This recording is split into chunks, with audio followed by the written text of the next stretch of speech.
Welcome to today's MESUD Learning Community Echo, Adolescent Medicine, How SUD Fits. Today we'll be hearing from Dr. Nick Pinkerton on navigating the impact of addictive technology on student mental health, a focus on social media and AI. My name is Bethany with CCSME, and I'll be supporting today's webinar. Just a few quick notes before we begin. First, neither the presenter nor the planners have any relevant financial relationships to disclose. This activity has been planned and implemented in accordance with accreditation requirements and policies of the ACCME through a joint providership of the Hanley Center for Health Leadership and Education and CCSME. The Hanley Center is accredited by the MMA Committee on Continuing Medical Education and Accreditation to provide CME for physicians. The Hanley Center has designated this activity for one AMA PRA Category 1 credit. Recording and live stream transmission of this webinar without consent is not permitted. And now I would like to introduce our speaker today. Nick Pinkerton is a licensed psychologist and the Director of Counseling Services at Southern Connecticut State University. Dr. Pinkerton has clinical experience working in community mental health centers, hospitals, and other treatment facilities working with children, adolescents, and adults. Dr. Pinkerton has trained and worked at several institutions of higher education, including Connecticut College, Eastern Connecticut State University, Northwestern University, the University of Hartford, and the Southern Connecticut State University. And with that, I'll hand it off to Dr. Pinkerton for our presentation. Thank you all for being here today. All right, well, thank you so much. I'm going to go ahead and share my screen here. And let me just start by saying it is a real pleasure and honor for me to be here. I care very deeply about this topic, and I look forward to the discussion that we have. This is about navigating the impact of addictive technology on student mental health, a focus on social media and AI. Again, I'm Nick. I'm a psychologist. I'm a father. I have 3 little girls. My oldest is 14. And I am an AI literacy advocate. I think it's really important that we all have an understanding of this technology. I think it is probably one of the biggest and most disruptive technologies that we've seen and that we'll experience. And so it's important that we start this dialogue so that we can ensure that it goes as positively as it can. Some caveats. Of course, a warm welcome to everyone. You know, I have been very interested in this topic for about a decade.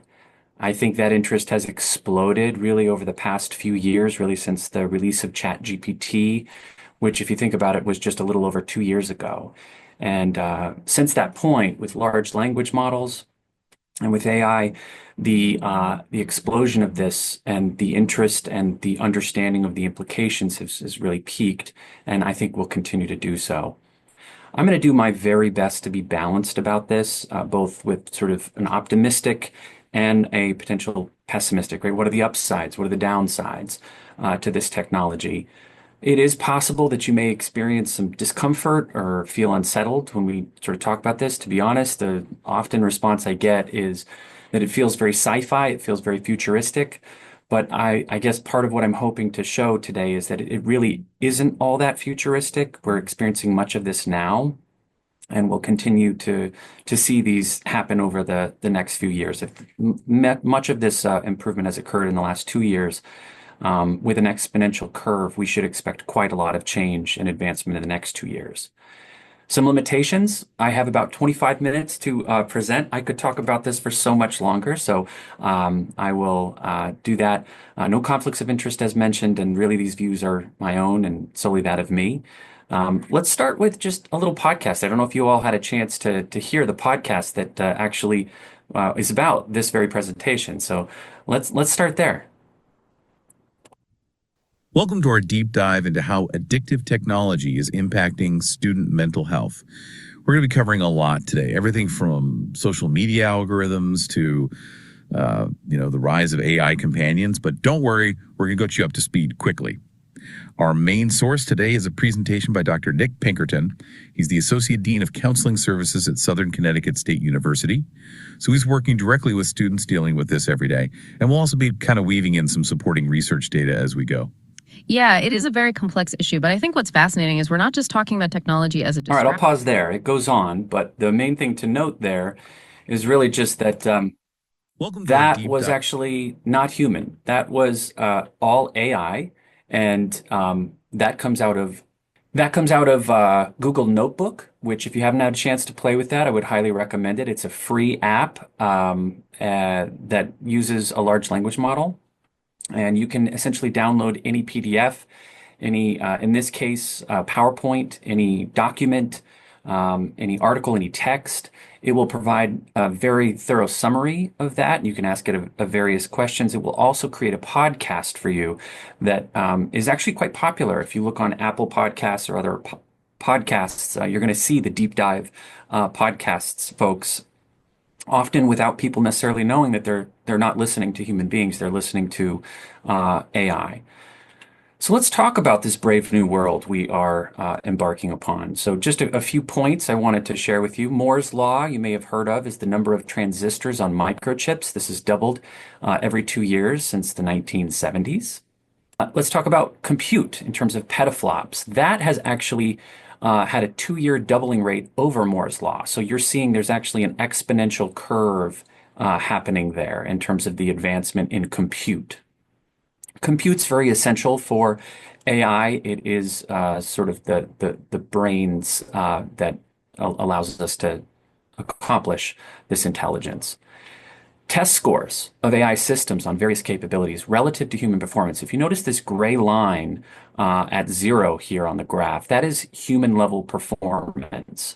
And this goes from 98 to 2023. These have only advanced since then at a very rapid pace, but we're already at or competing with human level ability in things like reading comprehension, image recognition, language understanding, nuanced language interpretation, and some certainly surpassing human capability. Again, this is the worst it'll ever be, and it will only continue to advance at a rapid pace from here.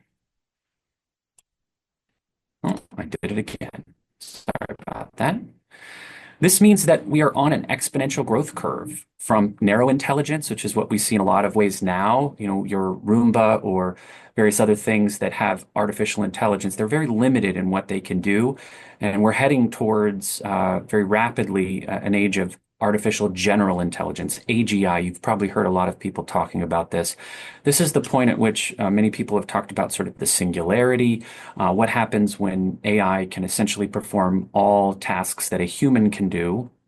The thing is that those goalposts seem to be changing quite a lot as increasingly it not only can do what humans can do, but maybe overtakes what humans can do and is super intelligent in various capacities. It may still be unable to do things that we find very simple. And so is that AGI yet? If it can do, let's say, a growing percentage of what humans can do, but still struggles in a few areas?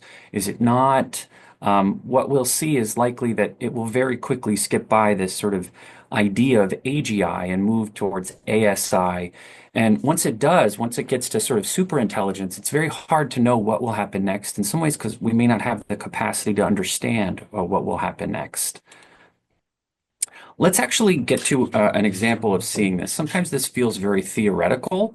And what I hope to do here is actually show you some video of a few, just maybe a few examples of where we're at today in terms of this technology. So here is a couple of videos on this. Is everyone seeing this okay? Open YAR. And we're Yeah, going to press play. What would art be like without emotions? It would be empty. What would our lives be like without emotions? They would be empty of values. So, as poet said, we hate and we love. Can one tell me why? Catullus. Science does not answer why questions. You know that that is not a real video. That is not a real person. That is all AI created. Let's watch the next one. This is robotics out of Unitree. And the important thing about robotics is that they are training in simulation at this point, meaning that we have essentially found a way to replicate in a simulated sort of digital universe all of the physics of our world such that we can train robots in this simulated space very, very rapidly and then just embody them by putting them into the actual robot. And when we do that, their ability to improve exponentially gets better. So robotics is not very far behind where we're sort of going with artificial intelligence.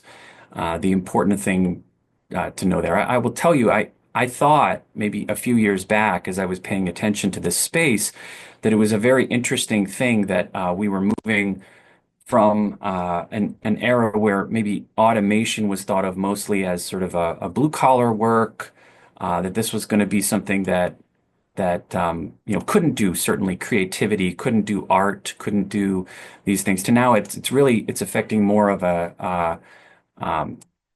the white collar work. If it's intelligence, it's creativity, it's these kinds of tasks and also jobs that it's affecting most. Let's move now to the youth mental health crisis, exploring the impact specifically of social media and AI. So a lot of this comes from The Anxious Generation by Jonathan Haidt. This is making waves in a lot of different communities, and has been pretty popular, but it starts in about the 2010s. And we see from a lot of these national surveys, that's where a lot of this data is really coming from, that major depressive disorder in the last year for US teens has really increased quite dramatically. And you can see specifically for girls, that number has gone up in a very significant way. This is mostly internalizing disorders like anxiety and depression. So we see anxiety and depression really moving up. We see some increases in ADHD as well, and to a much lesser extent, anything like bipolar, anorexia, substance use, schizophrenia. You're going to have all these slides, by the way, if anyone's interested in a deeper dive into any of this. All these slides and all the resources will be provided to you. It hits younger people more than older, Gen Z harder than any other generation. So we see that the older age groups here on the bottom, and then moving up to the youngest generations here in blue, and the rise there. So something about the younger generation who are probably using perhaps technology more in a variety of ways are seeming to be affected most. It's not just self-report data, it's also behavioral data like self-harm and suicide. So this is ER visits for self-harm for 10 to 14-year-olds. And you can see the numbers increasing pretty dramatically there. This is also hospitalizations for self-harm in that same age group. The trends really show us that adolescent girls in particular seem to be affected in a pretty significant way with social media. And we see that from 15 to 19 at the top left here, and also 10 to 14-year-old. And then as you look at sort of the ages going up, the impact does not seem to be nearly as significant. The story for boys becomes a little bit clearer when we turn to suicide. The suicide rate for 15 to 19-year-old boys went up pretty dramatically and actually has been coming down, which is interesting. And of course, good news. It'd be interesting to find out what that's about. But for adolescent girls, actually, it's the highest it's been both not just in the US, but UK, Canada, Australia, New Zealand. So this is not just a US phenomenon. Why? Why is this happening? What are some of the contributing factors? There are many, but one that's of interesting note is meeting up with friends every day, spending time as 12th graders with their friends in an unsupervised sort of way, as maybe we once did in person, just hanging out, has really dramatically declined. Daily time with friends, as you can see, the breakdown of our youngest generations really going down quite a bit, and kind of going down for everybody in some ways. Semi-adult activities. So this is US 12th graders who have, for example, tried alcohol or gotten a driver's license, had sex, have work experience. These thresholds for development, these milestones are in some ways, not being met or being delayed quite a bit. And then daily social media use is certainly up. So in 2015, 1 in 5 American teen girls use social media more than 40 hours a week. And in 2013, more than 46% of teens reported being online almost all the time. So this has really sparked a loneliness epidemic. We see rates of loneliness at the highest that they've really ever been. Perhaps that this is certainly a concerning issue, and particularly for our youngest generations, but really we're seeing this across the board as well. And this has led the Surgeon General, Dr. Vivek Murthy, to put out advisories on social media, advisories on loneliness, social connection, parental stress. Also, if you haven't had a chance to read Together, The Healing Power of Human Connection in a Sometimes Lonely World, I'd highly recommend it. It's a great book. We're doing sort of a book club here at the university for faculty and staff on this book, actually. So then, of course, the addictive potential of the devices is something to be looking at. And if you haven't had a chance to read Dopamine Nation by Anna Lemke, Finding Balance in the Age of Indulgence, I would highly recommend that. There's also a number of great podcasts and interviews that she's done talking about, among other things, the rise in digital behavioral addictions. We're seeing a lot more gambling, gaming, pornography, internet, social media addictions. And, I think about this quote, the opposite of addiction is not necessarily sobriety, it's connection. And I think maybe it's not a surprise as we're sort of feeling more digitally connected, but less truly connected. We're also seeing this addictive piece rise as well. So here we are, understanding the problem and bridging the gap. There's certainly a lot of upsides to this technology. It's amazing. It's incredible. I don't want to paint just a negative picture, but for the sake of time, there are also a number of downsides. And there's escalating evidence that this really does lead to a number of detrimental outcomes in terms of mental health and wellness, particularly of our young folks. And so there's this disconnect between understanding how do we understand these effects and how do we implement effective interventions, both in the individual, but maybe also the societal level. There's a number of resources and evidence that I shared with you to gather more information on this. Now I'd like to spend a little bit of time actually deepening our understanding of this. And this is really the central thesis here. We are moving away from an attention economy, or maybe we're expanding from an attention economy and evolving into an intimacy economy. And I want to take a few moments and explain what I mean by that, the attention economy to the intimacy economy. So our first contact with AI was really through social media in mass, right? And really it's about curation AI. Meaning that what it did is it didn't necessarily create the content, but what it did is it determined which content you would see based on your interests, based on what was going to capture your attention.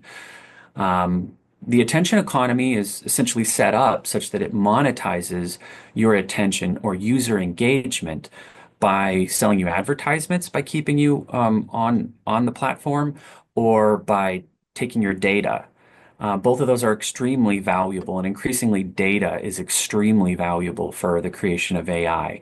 And so really, without necessarily having a diabolical plan, it just so happens that almost like editors, determining what's going to be on the front page, everyone experienced this sort of fragmentation of their digital life and what you would see and what you would start to believe and how it would let's say, lead to mental health challenges, polarization, blurred sense of truth. All of this is sort of a downstream effect, really, of our information landscape changing dramatically from these really key incentives from the attention economy through social media. So we see this in a number of different forms. I'm going to just say the Center for Humane Technology is an excellent resource. If you have not had a chance, I would highly recommend visiting the Center for Humane Technology. This is a particularly helpful slide, I find, to help understand how all these are interconnected problems. So addictive use, bots, deepfakes, fake news, influencer culture, information overload, polarization, This, of course, also goes into conspiratorial thinking, extremism, the shortening of attention spans, social isolation, breakdown of sense making, teen depression and suicide, marginalized groups, post-truth. All of this seems to be certainly exacerbated by what we're seeing in terms of just the attention economy and through our fragmentation and all of this from really this new way in which we're connecting and getting information. So I don't want to leave you with only the negative side. They have a number of really great resources through the Center of Humane Technology, things on how to turn off notifications and alerts, reduce harmful apps, eliminating outrage and clickbait, creating tech-free spaces, doing a digital detox. If you're interested in any of these, please visit their site and check out all of the great resources they have to actually help some of, maybe yourself, your family, your students, your clients. I mentioned students, that's my world. Your clients, they have great resources there. And one, it actually is The Social Dilemma. For anyone who hasn't seen it, it's a powerful documentary on social or on Netflix. So highly recommend.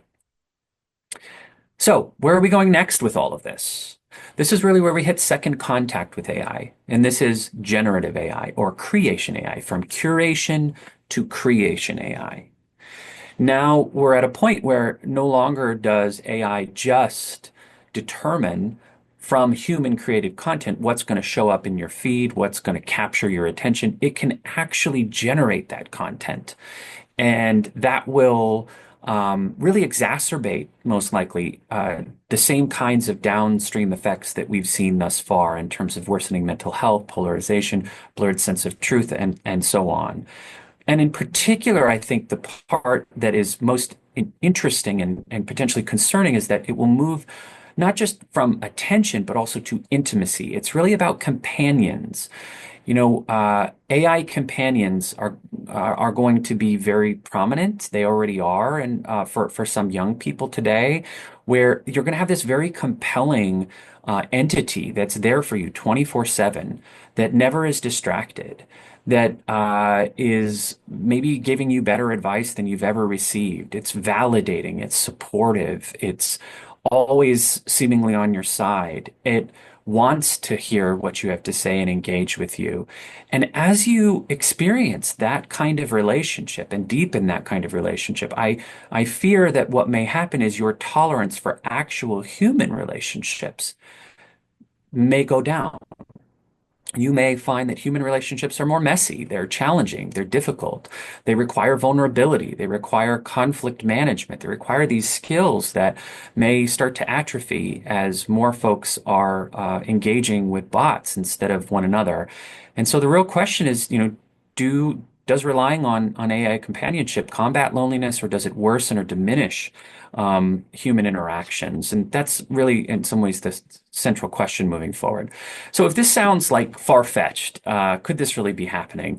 I thought this was an interesting article by the BBC. It's on Character AI. This is actually a very popular chatbot, a tool that you can talk to any kind of character you want. It could be a professional athlete, a cartoon character, an anime, it could be anything. And it draws a lot of young people, a lot of kids to this platform who are using this. And do you want to know what the most popular actual entity character on that is? It's psychologist, followed by therapist and mental health expert. And so people are turning to these AI platforms, both this and just any of them, for support. And so I thought, well, I'll give it a try. And I will, just for time's sake, not necessarily go through and read this entire script, but if you want to know how it went, it wasn't great. I mean, it tried to engage with me, but I found maybe the most concerning thing, as I was throwing provocative statements at it, was that it did not give me sort of a 988 or some kind of directive to make sure that I'm safe, and that it did introduce itself as a psychologist. So I think for many people it feels very much like you're talking to a psychologist.